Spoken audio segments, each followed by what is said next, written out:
Today, I want to talk to you about cleaning out your atmosphere.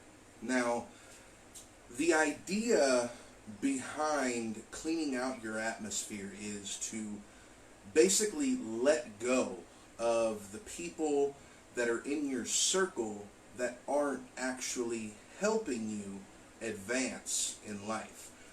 The people that cause you to doubt yourself and second guess your ambitions. Cleaning out your atmosphere has to do with maintaining a healthy environment so your mind, body, and soul can grow and thrive. You see, what we put in our minds and the way we treat our body is also part of the process of connecting with God. A body can never truly be healthy if you don't work on your mind and your soul. A mind can never be fully healthy if your body isn't being taken care of, and your soul can't grow without either. So the things that we keep in our lives are the things that we are going to manifest.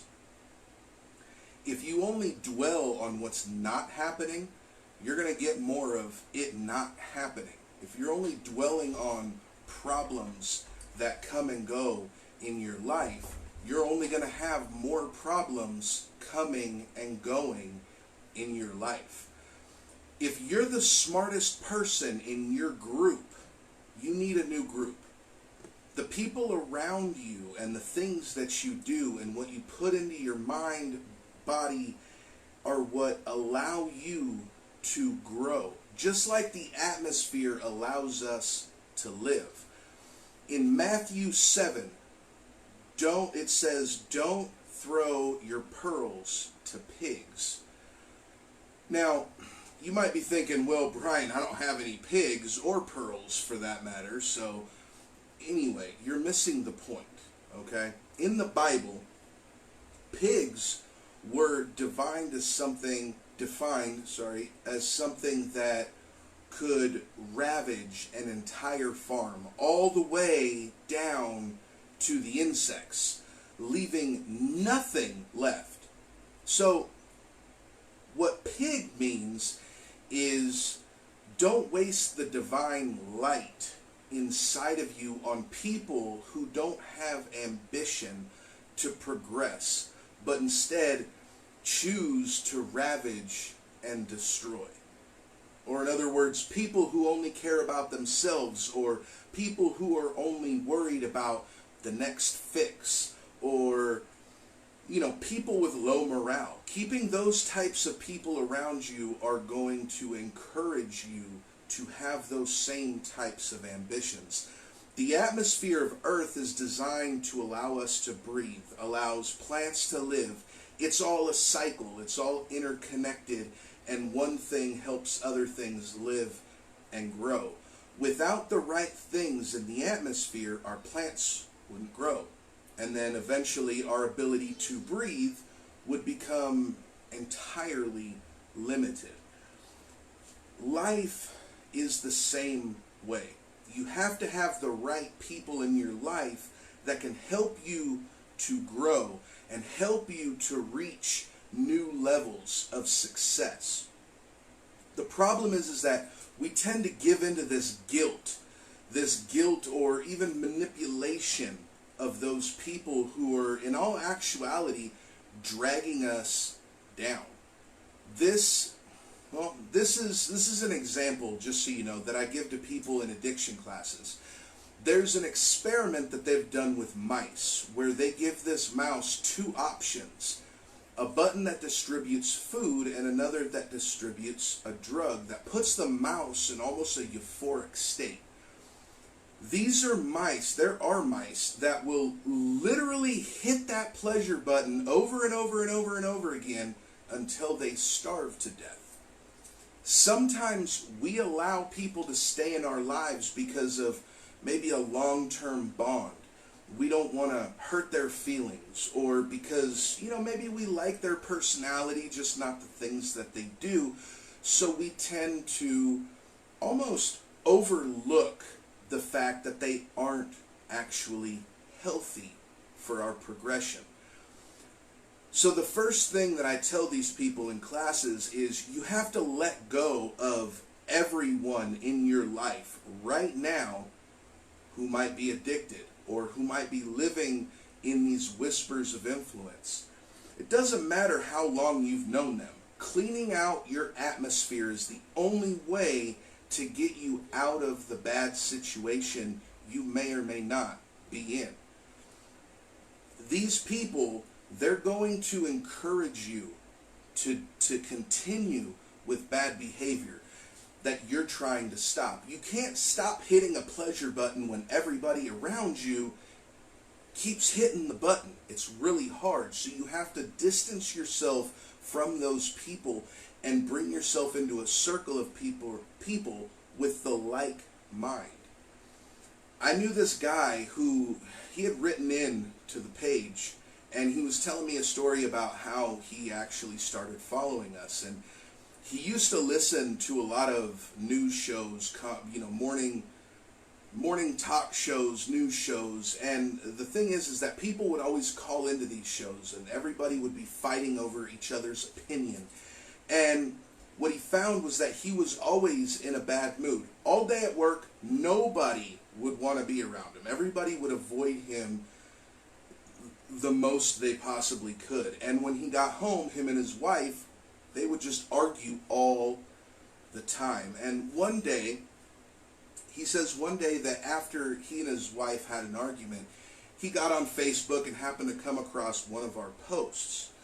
And he was going through this post, found one of our videos and started watching it. And when he was done with one of the messages about keeping your mind clear of the negative in order to, achieve happiness, he started changing his morning routine. He started listening to our YouTube channel. He'd go put on upbeat music. Bottom line, he moved that negativity in the morning out of his life. And he said, just like nothing, everything kind of started to change. He was in a better mood in the morning. And people at work, they started coming around him more and more. He started getting more compliments on his job, and people would ask him to help them with other projects, and eventually he ended up getting a promotion.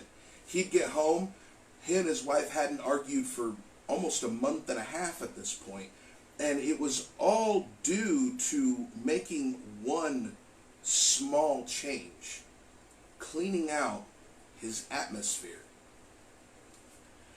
You see, in Proverbs 22, it says, "Don't befriend angry people or associate with hot-tempered people, or you will learn to be like them and endanger your soul."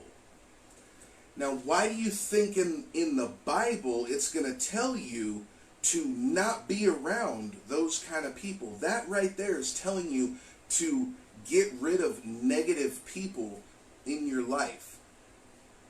Why is that? Because it endangers your soul. When you allow that negativity into your life, it's almost putting a blindfold or a huge what do you call those? Big old cover, we'll say that. A big cover over your soul, and it puts you into darkness. Because now you are covering that divine light that God gave to you in order to create. Not only create, but progress and achieve your destiny.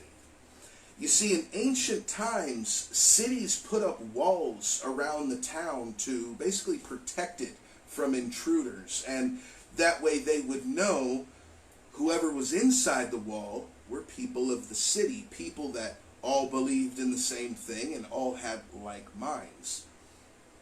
Now, I'm not saying, build a big old wall around your house, although sometimes, in the current state of the world, it might not be a bad idea, but you don't need to become a recluse. But what I'm saying is surround yourself with people who help push you forward into your goals. People who say things like, That's awesome when you tell them your dream, rather than someone who says, oh, I don't know about that, man. That sounds way too risky. You probably shouldn't do it. Get those people out of your life. They aren't doing anything but holding you back. I've always said, if you're the most successful person in your circle, you need another circle. Now, I'm not saying it's not good to help people rise up, but some people just don't want to stop hitting that pleasure button, regardless of the negative impact it's having on them and people around them. They don't want to stop listening to the whispers of influence. They want to keep putting you down so they can feel better about themselves, because they don't have what it takes to make it on their own. So they have to gain superiority over others that just want to help. Clean those people out of your atmosphere. Get them out of your life so you can breathe again. I've said this before, cleaning out your atmosphere doesn't just consist of people and thoughts, but your actions as well. When someone is rude or mean to you, don't return the favor. Instead, smile for God, and God will smile for you. Proverbs 23:9, do not speak to fools, for they will scorn your prudent words. Now, like I said, cleaning out your atmosphere isn't just pushing people out of your life. It's also your mentality. Being positive and happy isn't always an easy task. Trust me, it's a lot easier to be mean and rude to someone than be nice for no reason, especially when they're rude and nasty for no reason. But, nowadays, it's even easier to be mean because it's become so common for people to be what I like to call Facebook feisty. And it's real tempting to become a keyboard warrior. But you have to realize that most of those rude comments, people wouldn't have the gall to say in person. But since the odds of you ever seeing that person in real life are so slim, people get all social media sassy and decide they want to put other people down. These are the exact same people that are in tune to the whispers of influence. They enjoy the negativity and recharge themselves by taking away other people's joy. Now, personally, I say just keep scrolling. I mean, you're not going to change their opinion. Only they can do that. Why waste your joy and your time on people who don't deserve it? Step away from the negativity. If being positive and nice to people was easy, there would never be conflict in this world. Some people just can't turn the other cheek.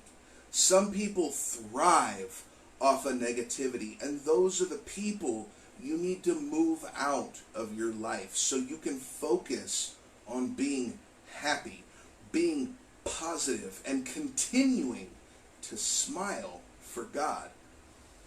Tune out the negative. Otherwise, the negative will always be on your mind. Keep people around you who have positive ambitions and want to help people. There's a thing I heard a while back. It said, when you start to reach your goals in life, you'll lose a lot of people. That's why Lamborghinis have 2 seats and buses have 50.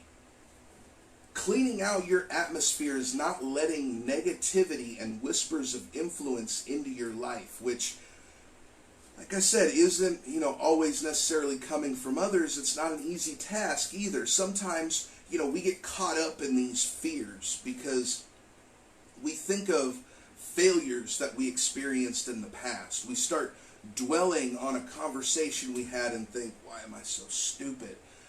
We might have maybe made a mistake and think, oh, such a screw up. But the past is called the past for a reason, because it's behind us.